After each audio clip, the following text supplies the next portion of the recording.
Women created a problem in Sabarimala. On behalf of those women, I apologize.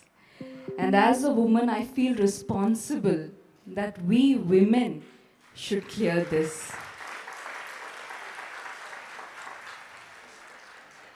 I undertook a study of the Shatchakra temples associated with Sabarimala, guided by Sri Arvind Subramaniam ji. I visited all the 5 temples except for Sabarimala. I meditated in each of those temples to understand how the Chaitanyam of the temple impacts the female body. Every temple has a direct impact on the human body.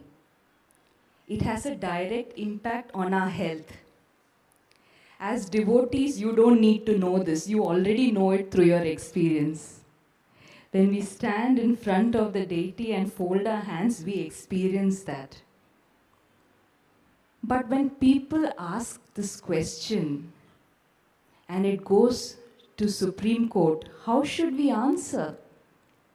It is not enough that we have faith, that we experienced it.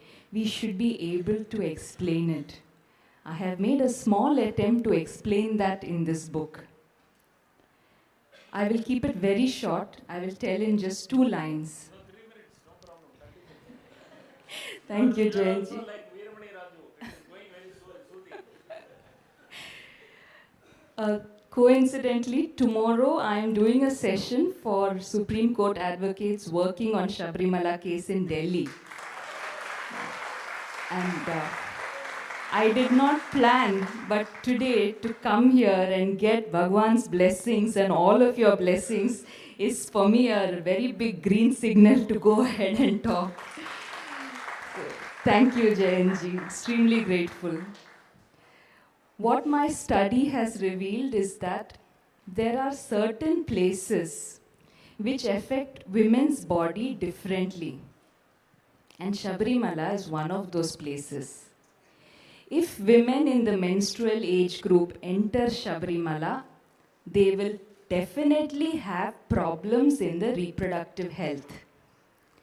Their period will alter, they will have difficulty menstruating, and they could have severe menstrual disorders like PCOD and endometriosis. How and why I have explained in my book.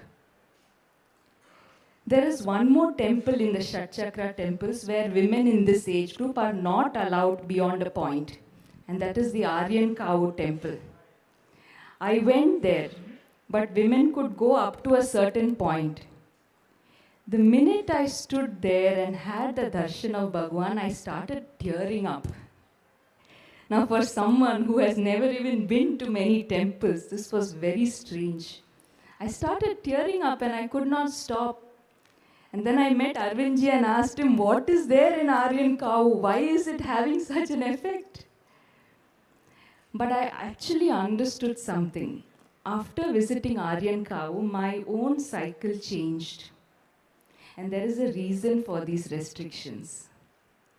At the same time, I started my study from the Bhagavati temple in Chenganur. When I visited that temple, my cycle actually aligned with the earth's fertility cycle. That means you get your period with Amavasya. Every devotee who goes to Chenganur Bhagavati temple, if she is a woman in that age, she will experience how her health improves. But that same temple, I went the second time, there were at least 100 Ayyappa Swamis. And after visiting that, in the presence of those Ayyappa Swamis, my cycle was again disturbed. If just the presence of Ayyappa Swamis can do that to your cycle, imagine going to Sabarimala, how it will disturb your health.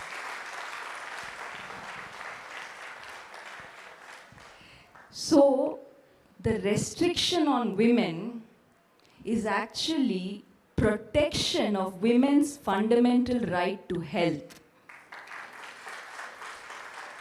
And Sabarimala, by passing this rule, has been protecting women, not discriminating.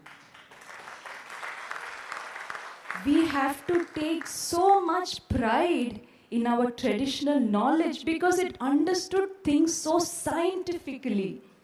Every temple will impact your health through the chakras. The nature of the Chaitanyam in a temple affects women differently and affects men differently.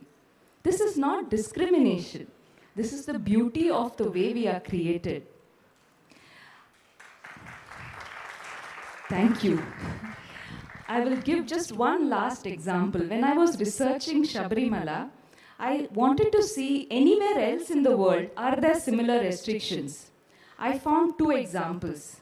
Mount Athos in Greece and Mount Umin in Japan. Both these places are at an altitude of 5,000 feet and women are not allowed. Women of any age are not allowed. In fact, even female animals are not allowed. And there are many studies, not by Indians, by Americans, Europeans, there are many studies which prove that altitude impacts female fertility. And on the way to Sabarimala, Arvindji just educated me, there is Karimala, which is around 5,000 feet. So now you know why the 41-day yatra cannot be done by women. Everything, every tradition has a science to it. And we hope to present this to the court in the language of science. And let us see, maybe with all your blessings, this perspective will go through. Thank you so much. Thank you.